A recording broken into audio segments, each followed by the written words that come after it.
नमस्कार। इस समय हम गवर्नमेंट मेडिकल कॉलेज के मार्चरी रूम के बिल्कुल बाहर है, जहाँ पर बताना चाहेंगे एक महिला बबली देवी जिनका नाम है, 43 वर्ष उनकी उम्र है। विजयपुर कौन सी जगह पर रहने वाले भैया? कुलिया कमाला के रहने वाले हैं। इनका आरोप है कि एक प्राइवेट हॉस्पिटल में उस महिला बबली देवी जी का इलाज चल रहा था, पर प्राइवेट हॉस्पिटल की लापरवाही से बबली देवी जी की जान गई है। फिलहाल जरूर कहेंगे ओम शांति, हम बबली देवी जी के लिए कहेंगे कि भगवान उनकी आत्मा को शांति दे और इस परिवार को इस गम से लड़ने की शक्ति और ताकत दे। फिलहाल बबली जी के परिजन यहाँ पर, उनके पति यहाँ पर, उनके बेटे यहाँ पर। चलिए सबसे पहले बेटे के पास आते हैं। कहाँ पर इलाज हो रहा था, क्या हुआ? मैम इलाज JK मेडिसिटी हॉस्पिटल नरवाल में हो रहा था, तो हम 1 महीने से उधर दिखा रहे हैं डॉक्टर को, डॉक्टर गुरजीत सिंह को। तो हम उधर दिखा रहे थे, हमारा संडे को ऑपरेट था। तो हमने संडे को डॉक्टर से कंफर्म किया कि आप अगर कर सकते हो तो हमें बता दो, अगर नहीं कर सकते हो तो हमें बता दो, हम कहीं और चले जाते हैं। तो उन्होंने बोला कि ये नॉर्मल रिस्क है, तो जैसे बाकी सर्जरी में नॉर्मल रिस्क होता है ऐसे भी इसमें है। तो हमने डॉक्टर पे ट्रस्ट करके हमने ऑपरेट करवा दिया। तो नेक्स्ट डे उन्होंने ऑपरेट रखा, तो वो 12 o'clock को वो ऑपरेशन थिएटर में लेके गए उनको। तो उन्होंने 4 बजे ऑपरेशन थिएटर से निकाला। जैसे ही उन्होंने निकाला, उनके मुंह से यही जवाब था कि बचने के कम चांसेस है। इनको कैसे पता चल गया कि इनके बचने के कम चांसेस है? इन्होंने ऑपरेट ही क्यों किया? पहले आपको जब बोला कि नहीं नॉर्मल, हाँ, तो इन्होंने बोला कि नॉर्मल सर्जरी है, तो हमने डॉक्टर पे ट्रस्ट करके हमने ऑपरेट करवा दिया। वरना हम बाहर GMC चले जाते, लुधियाना में चले जाते, और भी बहुत सारे हॉस्पिटल हैं। तो फिर डॉक्टर ने यही, उनके मुंह से यही निकल रहा था कि इनके बहुत कम चांसेस हैं। तो इनको ICU में शिफ्ट किया गया, वेंटिलेटर पे। तो फिर हम ब्लड लेने में चले गए। तो इनको क्या बोलते हैं, दोबारा से ब्लीडिंग स्टार्ट हो गई ऑपरेशन के बाद। हाँ जी। फिर उसके बाद हमने कोई 5 बोतलें को ब्लड का इंतजाम किया और 4 बोतलें अपना क्या बोलते हैं उसको, FYP जो प्लाज्मा। तो उसके बाद फिर भी इनका BP नहीं बढ़ा। फिर उसके बाद तो जो डॉक्टर हैं जिनकी रिस्पॉन्सिबिलिटी थी, जिनके ट्रस्ट पे हमने उनको छोड़ा था, वो खुद छोड़ के वो चले गए, घर पे चले गए। वो घर पे थे, उनकी कोई रिस्पॉन्सिबिलिटी नहीं है। कॉल नहीं किया? हाँ, आपने उनको कॉल नहीं किया? अभी बोल रहे थे कि अभी ये वाले डॉक्टर देखेंगे। हम हमें तो अंदर ICU में थोड़ी जाने दे रहे थे, कौन है कौन नहीं हमें थोड़ी पता है। जी जी। तो वो डॉक्टर था ही नहीं, कोई भी नहीं था उधर। ऐसे मतलब ट्रेनिंग थे। आपके डॉक्टर की लापरवाही वजह से ये सब कुछ हुआ है। कितने घंटे का ऑपरेशन था? मैम उन्होंने हमें 2.5 घंटे बोला था, वो 12 बजे लेके गए थे, 4 बजे उन्होंने निकाला।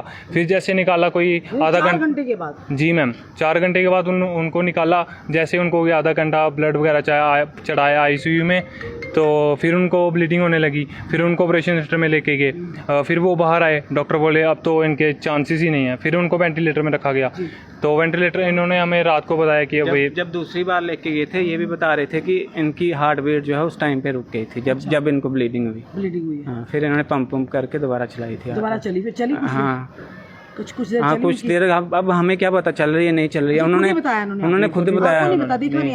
हम कैसे देखते? बिल्कुल, क्योंकि वो मशीनें लगी बोल रहे चल रही है। हम भी सोच रहे थे कि चल रही है कि नहीं चल रही। आपने फिर उसके बाद जब उनकी आपको पता चला कि डेथ होगी, आपने उनसे बात की एडमिनिस्ट्रेशन से? जी मैम। उन्होंने क्या कहा? कि अब हमने तो अपनी तरफ से पूरी कोशिश की थी। जी जी। तो हम क्या बोल सकते हैं, ये बोला उन्होंने लास्ट में। फिर हम कोई कंप्लेन करवाई आपने? हाँ, पुलिस कंप्लेंट करवाई, शनि में कराई जी। आप पति हैं उनके? कितनी देर से उनका इलाज चल रहा था? करीब 1.5 महीना हो गया। हाँ। अच्छी बात, बोलती चालती ठीक? हमारी तरह वो पेशेंट हमारी तरह थे, बिल्कुल अच्छे, फिरते चलते थे, खाते थे, पीते थे, तो बिल्कुल ओके थे। जैसे आप हो, मतलब सिस्ट थी उनको। हाँ, पेट में, हाँ स्प्लीन में, तिली बोलते हैं। हाँ तिली, वही तिली बढ़ गई थी वो। तो डॉक्टर ने बोला नॉर्मल ऑपरेशन हम कर देंगे। तो हमने डॉक्टर पे ट्रस्ट करके करवा दिया। तो डॉक्टर में लास्ट में बस जैसे ऑपरेशन थिएटर से बाहर निकले, उनके मुँह से यही जवाब था कि इनके चांसेस ही नहीं है बचने के। अब आप बात करते रहे उनसे अपनी पत्नी से? हाँ, ठीक थी पहले? बिल्कुल मैम, ओके थे। ये मतलब 1 महीने से आपने एडमिट करवाया था उन्हें?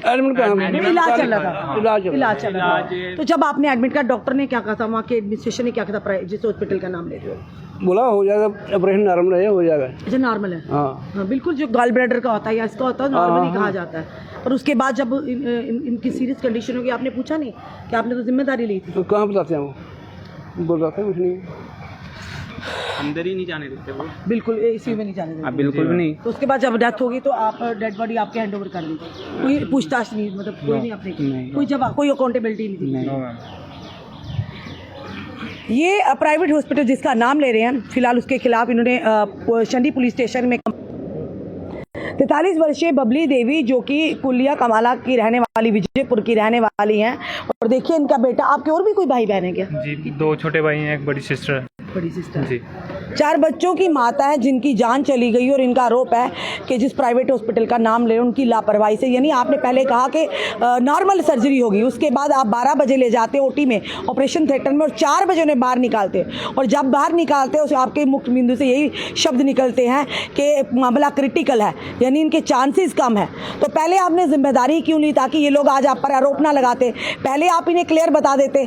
पर ये एक पहला हॉस्पिटल नहीं, कई ऐसे हॉस्पिटल हैं, सबकी बात तो नहीं करेंगे, कई ऐसे प्राइवेट हॉस्पिटल है सिर्फ पैसों के लिए काम करते हैं, उन्हें पेशेंट की ज़िंदगी से कोई लेना देना नहीं है, पर पैसे उन्हें आने चाहिए। जब तक वो एडमिट हो उन्हें पैसे वहाँ पर चार्जेस जो उन्हें लेने हैं, पर आपकी जिम्मेदारी भी बनती है कि आपकी अकाउंटेबिलिटी बनती है। जब आपने जिम्मेदारी ली कि इन्हें कुछ नहीं होगा, नॉर्मल ऑपरेशन है, हम नहीं कहते कि जानबूझकर किया होगा, पर आप लोग ये ना सोचे कि क्रिटिकल अगर है तो आपने पहले ही बोल देते कि क्रिटिकल है, कुछ भी हो सकता है, पर पहले प्लीज बधाई, और उसके बाद आपने इस तरह की आकर ऑपरेशन थिएटर से इनकी खबर सुनाते हैं। खुद सोचिए इस परिवार पर क्या बीती होगी।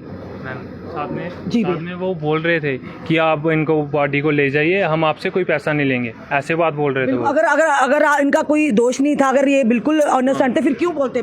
क्या पता मैम, ऐसे बोल रहे थे कि आप डेड बॉडी को ले जाइए, हम आपसे कोई पैसा नहीं लेंगे। डॉक्टर भी बोल रहे थे मैम मेरी जो फीस है, मैं अभी वो नहीं, केस दर्ज करवाया, फिर उन्होंने अभी पोस्टमार्टम के लिए भेजा हुआ है उन बॉडी को। बिल्कुल। फिलहाल हम गवर्नमेंट मेडिकल कॉलेज के मार्चिंग के बारे में देखिए, खुद सोचिए अगर आप इनोसेंट, अगर आपने फीस माफ कर देंगे, इतने दयावान तो आज तक हमने देखे नहीं। आप तो डेड बॉडी जब तक है, आप डेड बॉडी तब तक नहीं देते जब तक आप आपके ड्यूज क्लियर नहीं करती आम जनता में से।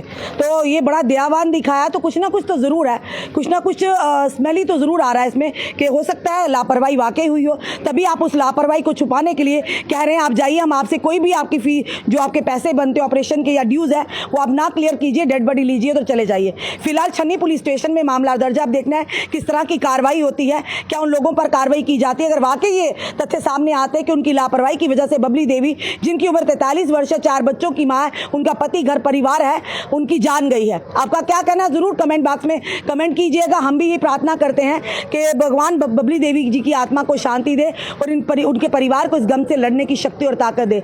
एक दुखद समाचार है एक परिवार के लिए, जिस परिवार का वो सदस्य थे। शायद उस हॉस्पिटल एडमिनिस्ट्रेशन को इस बात की कोई यानी कि फिक्र नहीं होगी या परेशानी नहीं होगी, पर हाँ जिस परिवार की वो सदस्य थी, स्तंभ थी, उस परिवार से पूछिए एक परिवार के सदस्य के जाने का गम क्या होता है। फिलहाल आम जनता से भी कहते हैं जब भी कहीं आप जाते हैं ध्यान रखिएगा, प्राइवेट हॉस्पिटल में आप इलाज कराते हैं, सोचते हैं हम अच्छा सुगम इलाज होगा, पर वहीं पर आपको चौकसी भी बरतनी होगी, आपको सतर्कता भी बरतनी होगी। इनके साथ हुआ कल आपके साथ ना हो। क्या कहना है जरूर कमेंट बॉक्स में कमेंट कीजिएगा और इस वीडियो को ज़्यादा शेयर कीजिए। जुड़े रहिए ऐसे हमारे साथ अगले अपडेट के लिए। जय हिंद जय भारत।